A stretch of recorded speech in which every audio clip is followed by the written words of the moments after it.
All right, so you probably never built a deck that wanted to draw every card in the deck almost every game, right? Quandrix the Proof, my Quandrix the Proof list gives this to you, right? 6/6 flying trample cascade instant sorceries cast from your hand have cascade as well. You can't beat that, but how do we draw all the cards in our deck? Well, I'm about to go ahead and give you the tea, give you the scoop, give you the proof, get it? That you're gonna see every card in your deck list, right? But damn near close. But without further ado, like, comment, subscribe, all that good stuff. And let's go ahead and get to my deck list of Quandrix. The proof is in the pudding. All right, cool. We're gonna go through our creatures real quick. We run 15 creatures in this list, right? We don't gotta talk about every card in the list, but you'll get the gist as we go through. AC, of course, boom. We playing lands, we draw cards, cool. It's part of the plan. Archmage Emeritus. You cast a copy as a source spell, draw a card. Cool, very simple. Zuza. We want to play as many lands as fast as we can as possible. Eternal Witness. We all know we E-Wit, get any piece that we need back. If we want to abuse a certain card, we got E-Wit in the list. Emoti has Cascade on it as well, but spells 6 or more mana value have Cascade. So you can always Emoti and then drop Commander. Get double Cascade triggers. Can't go wrong with that. Jink taxes. I know. The card's filthy, right? But whenever you cast an artifact instant sorcery spell, copy the spell. Big triggers with here, Archmage Emeritus. That means 2 draws off of that, off the cast and the copy, right? Of course, it gives a little bit of stacks effects to your opponent, but what we like to do with stuff like this, right? Of course, casting, drawing, things like that. We want to draw in lands. That's the plan. Jig Attacks is going to give us value on mana rocks, things like that as well. Can't go wrong with it. Yeah, it's a filthy card, but hey, just, I don't want to say just remove it, but you can just remove it, right? Tyler Provisioner, just give it some extra value. Nyx Bloom Ancient. You see where we're going here. We're accruing value, either through lands, either through drawing cards, or just mana itself. Nyx Bloom Ancient is just crazy in here. Rashmi is just an extra little funny piece. You can see a card. If you don't hit off the trigger, that's fine, because the card can just go to your hand. You can use it later on. Or you might get something and, it work out for you. Seedborn Muse, yeah, we know. We don't have to talk about it. Talran Sky Summoner. Now, Talran is in here if it drops early, just to give us a little bit of bodies, maybe to block, maybe to swing over the top as well, right? Casting an instant source spell, make a 2/2 blue Drake with flying. Flying is always good. Evasion is always good. So if we could put some bodies, maybe to block, slow our opponents down a little bit, it won't be too bad. Tatsiova, Guinness Life draws a card whenever we drop a land. Cool. Valley Flood Caller. Now, this card is an MVP. Flash, non-creature spells as though they had flash. Now, this is mainly for our sorceries, right? We got a lot of sorceries in here that just give us great value in the plan of drawing our whole deck list. Lab Maniac. Now, you might be wondering, like, yo, why is he running Lab Maniac but not Thassa's Oracle? Well, 1, we're not running black. 2, I would never run Thassa's Oracle unless I'm playing Merfolk. And 3, you see the text, if you would draw a card while your library has no cards in it, you win the game. So how does this tie into us drawing every card, putting into our hand, and then winning the game? Labman just might be the card that you need in order to get this to happen. And then Verdant Sun's Avatar. Now, I put this in here because it is a big body. It's a 5/5 in conjunction with, let's say, Talrand. Just make it 2/2 Drakes. We can draw. We can gain some life back that we might take from some hits. Maybe some other cards that might cause us to lose some life. So it's in here for the body. Is it needed? No. But it's a good solid body. And kind of one of the cards you can cut or you can keep. Kind of depends on what you want to go with. So this is our creature package right here. 15 creatures, not including the commander. I like how the list works out. But yeah, let's go ahead to the next. Let's go to our sorceries. Now, our sorceries are running pretty hot at 19. I'm gonna have to use Augury. We just digging, find as many pieces as we can. hit cards, each non-land type, cast them for free, just get value on the board. So if we see something like Seedborn Muse, maybe some other cards, we might just say, hey, cool, we're going to get those. Apply Geometry. Now, this is from the Secrets of Strixhaven set 2, green and a blue. You get to create a token that's a copy of target non-aura permanent you control. Non-aura permanent. Permanent. Hear me. That's a permanent. Except it's a 0/0 fractal creature and you put 6 1/1 counters on it. Now, 1, this is a body, a 6/6. 2, it makes a copy of a permanent you control that's not an aura. And this can be anything. Targets for me have been Nyxbloom Ancient. Sure, I'll make another Nyxbloom Ancient. And then guess what I'll do? Probably get Ewit out, get Apply Geometry back, get another Nyxbloom Ancient. Right? And we'll do some math maybe with Nyxbloom Ancient. I'll probably put it up on the screen of how this works when it comes to tapping certain things like a land or Ancient Tomb, things like that. Cultivate, we're fetching lands. Echo Casting Symposium is a very dope card. Target player creates a token that's a copy of target creature they control.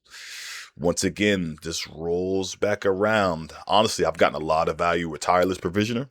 Making multiples, play a land, making multiple treasures. Or if the game's getting late, making multiple foods. Nyxbloom Ancient, once again, this is kind of one of those cards you're like, yo, having multiple copies of Nyxbloom Ancient, you could just basically tap a land, get all the mana you need in one tap of a land, do everything you need to drew, and then just kind of win the game. So, not a bad card at all. Enter the Infinite. Now, this is the card that is like, whoa, 12 mana. What are you doing with this in your list? Well, one, of course, it does the thing. Draw cards equal to the number of cards in your library. Then put a card from your hand on top of your library. You have no maximum hand size until your next turn. Now, you see we talked about Lab Maniac. This is the combo. This is the combo right here. Right? You enter the Infinite, draw your whole hand, draw your whole library into your hand, got a Lab Maniac on board, activate something to draw your card, the game's over. Just that simple. Now, I'm saying just that simple, and it might not be that simple. Of course, you got to factor in interaction, things like that. But the cool thing about Enter the Infinite, it doesn't exile itself. So you might just get it back with an Ewit or maybe some other cards in here, and then you just try again. There's a lot of different lines you can do with this, and hopefully I can get more testing in and just see how crazy this can go. Azuri's Predation. Card is pretty cool. It is a 8 mana cost sorcery. For each creature your opponents control, make a 4/4 green Phyrexian beast token, and each of those tokens fight a different one of those creatures that all your opponents control. Now, this is like almost like a pseudo board wipe-esque type deal. It makes them fight. Yes, some of your guys might die, but the thing is like, hey, fight spells are cool. Now imagine if your guys live, right? Wipe off their creatures on the board, then you have bodies to either they try to rebuild the block with, or if they board wipe and it's the tokens, who really cares? There's multiple ways to get a card like this back to your hand and redo it all the way over again. I like stuff like this. Kadama's Reach, of course, we know what it does. Make your own luck. Look at the top 3. Exile 1 and plot it. Put the rest to your hand. This is value. This is basically draw 3, keep 2. You exile 1 away with plot, and you can play it the next turn without paying a mana cost. Can't go wrong with something like that. Mind into Matter. Now, this card has been very, very sneaky for us. X, green and a blue, draw X cards, and you may put a permanent card with mana value X or less from your hand onto the battlefield tapped. Now, this can do a lot of things. If it's a permanent and you need it, as long as you've put enough mana into X, you can get that, and you get to draw X amount of cards. Very slept on card from the Secrets of Strixhaven set. Primal Command. This is 3 and double green sorcery. Choose 2. Target player draw 7. Put target non-creature permanent on top of his owner's library. Target player shuffles their graveyard onto their library. Search your library for a creature card revealant. Put it to your hand and shuffle. These are all strong modes that you want. Life gain late in the game if you need it. Right? Putting something that's a problem on top of someone's library, maybe even yours if you just want to get an ETB effect off of it. Shuffling a graveyard back into the library could be crazy against Reanimator, or if you put a lot of pieces to your yard, you haven't come up with a win yet, and you need a little more time, get those pieces back, put them back in the library. And searching is basically a tutor for a creature, reveal it, put in your hand and shuffle. Yeah, would it be cool to be able to put it on the battlefield? Yes, but hey, it is what it is. Search for your Seedborn Muse, search for your Ewit, Jekataxis, etc. Maybe even your Laboratory Maniac if you need the piece. Regrowth is in here just to return the target card from your graveyard to your hand. I have abused this card so many times. Hey, use a big spell. It gets counter. Cool. I'm a regrowth. I'm gonna get it back. I will get this cast off at some point. Definitely a dope card. Replication technique has demonstrate when you cast a spell, copy it. If you do it, opponent may also copy it. Creates a token of a target permanent you control. Hey, I'm always gonna refer back to once you're making copies and a Nyxbloom Ancient is out. If I can generate 1,379 mana off of one card and just drop my whole hand, draw my whole deck, etc., etc., I'm going for the replication technique. Search for tomorrow early, just searching for a land. But if you suspend, you still get the cascade cost of the 3, so you'll be able to cascade into something for at least 2 and play it right. Season of Weaving, 4 blue. Has 5 pause you can do. 1 paw, a piece draws you a card. 2 paws, choose an artifact on creature you control, create a token copy of it, and then 3 return a non-land, non-token permanent to its owner's hand. My thing has always been, hey, I'm drawing the cards. I want the cards. I need the cards. Or making a copy of artifact or creature control. Let's go back to Nyxbloom Ancient. Okay, yeah, let's keep talking about that. Seasons Past. This card is a MVP for green. Return any number of cards with different converted mana values from your graveyard to your hand. Put it at the bottom of your library when you cast it.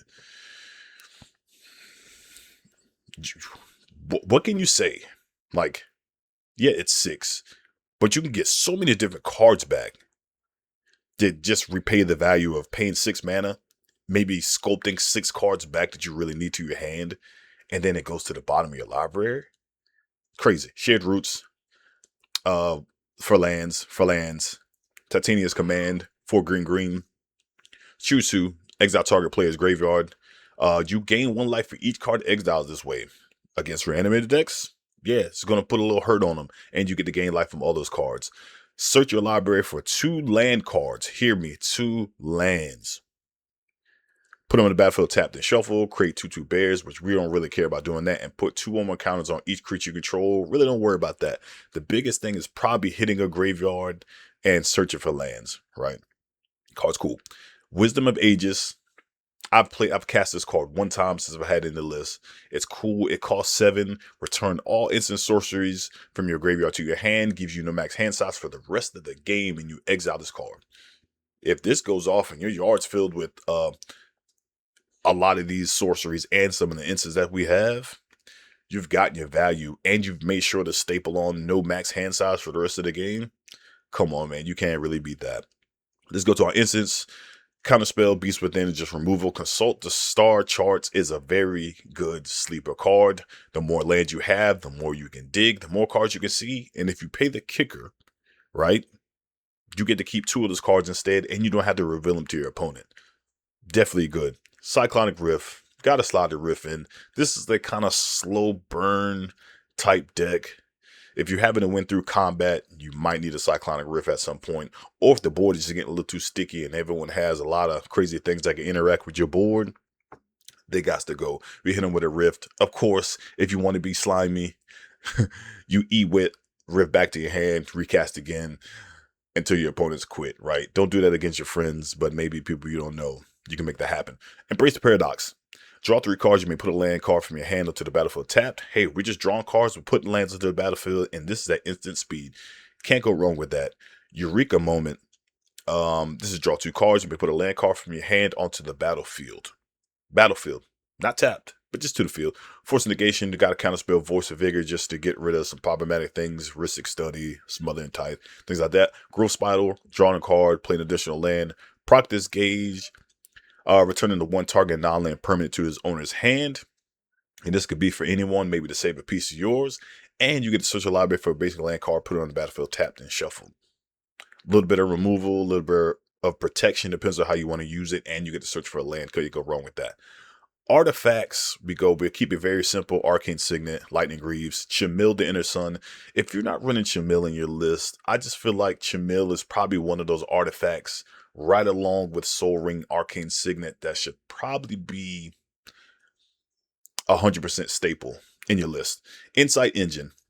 Now, I ended up adding this a little bit later, but I like the fact that we generate so much mana. Activating this, the more charge counters you put on, the more cards you get to draw. You can activate this at any time. Of course, you could always be like, well, why don't you run Rhystic Study? No one wants to keep asking. You pay the one, you pay the one, you pay the one. I'm just activate this when I want to gain incremental value. And honestly, it depends on how far you go into the game. You might just draw more cards off of Insight Engine in a game versus Rhystic Study. Primal Amulet is here, reducing the cost. Whenever you cast an instant sorcery spell, put a charge counter on it. Then if there's 4 more charges, remove them and then transform it. Then it turns into a land that taps for a mana of any color. When that mana is spent to cast the instant sorcery spell, copy that spell and you may choose to do 2 new targets.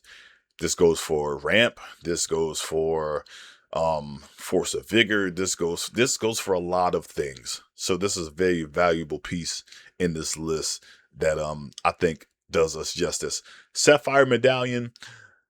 I'm kind of still on the fence with this. Every time I see it, anytime I do see it, I never feel bad. Reduction is reduction. I think a lot of our blue spells, especially when it comes to, we think of things like Wisdom of Ages, Infinite, Internet Infinite, Seasons of Weaving. Those are like our big super value blue spells. So having reduction does never be a bad thing. Simic Signet, Soul Ring, Talisman, Thought Vessel. Mainly we want a Thought Vessel just for no max hand size. Go through enchantments. Carpet of Flowers, giving us some early mana just to kind of ramp out Mystic Remora. Prof's Edict Memory is here to draw us a card.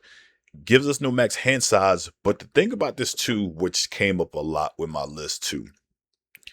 At the beginning of combat on your turn, if you draw more than 1 card each turn, put X 1/1 counters on target creature you control, where X is the number of cards you've drawn this turn -1. This deck draws a lot of cards, right? Imagine, perfect world, you have a lot of charge counters on, let's say, Insight Engine. Draw a whole bunch of cards in the turn, keep track of those counters. Or Enter the Infinite. What if you drew your whole deck and you said, you know what? I'm putting these 1/1 counters on something that has evasion, like said Commander, with trample and flying, and I'm swinging to take someone out the game, right? We always love stuff like that. So definitely a valuable card. Propaganda, just a little itty bitty stacks piece that just kind of slows people down. Spelunking, just hit draw a card, get a land from my hand to the battlefield, and it makes our lands come in untapped, which is very key for us. Swarm Intelligence has been a very valuable card whenever I do get it to resolve. Whenever you cast an instant sorcery spell, you may copy it and choose new targets. Of course, the more value, the better. The more card draw, the better. We'll take it. Up the Beanstalk is here. When the ender draws a card, when you cast a spell, mana value 5 or greater, you draw a card as well. A lot of our spells are 5 or greater just to draw as cards, just to see our deck. As you can see, we have a lot of value in here that just draws cards, right? A lot of options that go in here that give us no max hand size for the game too, which is also a good thing. And then we got land package. You run 38. Value lands that we have in here is Alchemist Refuge, just to flash speed some stuff if we need to. Boseiju, Ancient Tomb is here. Just we want early ramp. We can afford to take the 2 life early because we can also make foods with Tyler's Provisioner if for some reason we needed that, right? Cavern of Souls is mainly always going to be here. We're going to name Dragon for it because we want our commander, if we see it coming down pre-turn 6, we want it to be safe. We want it out just to get Cascade trigger and then start making some things happen. Command Beacon is here just in case the commander dies a couple times. We can just crack the Command Beacon, get it to our hand, reduce that cost. Paper Passes just to fetch. Otawara is here. Reliquary Tower is here. Of course, no max hand size. Simic Growth Chamber is in here just to give us a little bump in that mana when it does come in. But if we have things like Spelunking out, of course, this is going to come in untapped. We can float the mana, bring it back to our hand if we need to, bring something else back to our hand, whatever. Always going to be a good little value piece. Fetch lands, of course. Now, sideboard cards that were just options that we could have put in this list. Arcanist, the Omnipotent is cool. 6 total. You can tap it to draw 3 cards. You can return to your hand later if you need to. Of course, it could just be another draw engine. This is all that this would be. Right, 6 mana, cool. We got other things that we want to do on turn 5, turn 6, then cast this guy. But it could be an option if you want to replace it with something like Verdant Sun's Avatar, Rashmi if you really wanted to. Those would probably be the only cards that I would maybe switch out for something like Arcanist. But you could always give it a shot. Born Upon the Wind, I honestly just forgot to put it in the list. You can put it in the list. Cool. It draws your card, gives all your spells flash. It's good. I can't lie. But if Commander's out and we Born Upon the Wind, we're only going to cascade for a 1 cost, and we only run Soul Ring, Carpet of Flowers, Mystic Remora, and then we run an Offer You Can't Refuse. Sometimes you don't want to fail to find, and you don't want to cascade and show your opponent your whole strat. So, kind of hit or miss, depends on where you want to go. Emerald Medallion, this is honestly just interchangeable with Sapphire Medallion. You can swap them, you can run both, make room for them, things like that. Finale Devastation is just the tutor. Finale is just crazy. If you have a whole bunch of mana, you can just finale and just, if you got a few creatures out, put XX onto them and just swing out and take everyone out of the game. It's an option. Finale Revelation, it draws X cards. I love drawing cards. If X is 10 or more, instead shuffle your graveyard onto your library, draw X cards. On top of the 5 lanes, you have no max hand size for the rest of the game. Exile Finale. Cool. Not even bad. This is honestly be one of those things with how we handle Nyxbloom Ancient as well. Right. Nyxbloom Ancient, we're using making copies of Nyxbloom Ancient. We're just dumping mana into things, right? So if we have we have the spell, I don't know why I drew the blank, Finale or Revelation, and you could just dump mana into it and just draw the whole deck out, and then flash in like Lab Maniac, and then just get the dub. Super cool, right? Super cool way to win. Nature's Rhythm, just to get a creature card with mana value XLS from your library, put it into play. Cool. I feel like with tutors are always fun, but I feel like I like tutors more in a deck that just doesn't draw a lot of cards. And this deck draws so many cards. It's like, do we really need a tutor when we're just going to see everything all the time, right? And then Omniscience. Omniscience is in another deck right now. It's in my Master of Keys deck. If y'all want to see that list, y'all should let me know, because that list is super fun. But this is the list right here. This list is so fun. It's simple. The deck doesn't do anything like super duper crazy. But I goldfish a lot with this, and there's usually never a time I'm playing my commander on 6. I'm playing them on like 4. I'm like just running out just value, just cascading over and over and over and over again. It gets to the point of like, honestly, we get so much of our mana, we make so much value. If our commander dies once, twice, 3 times, we really don't care. We're gonna bring them back out. A lot of times, even too, I will use a card like Revocation Technique, make a copy of Quandrix just to kill them, right?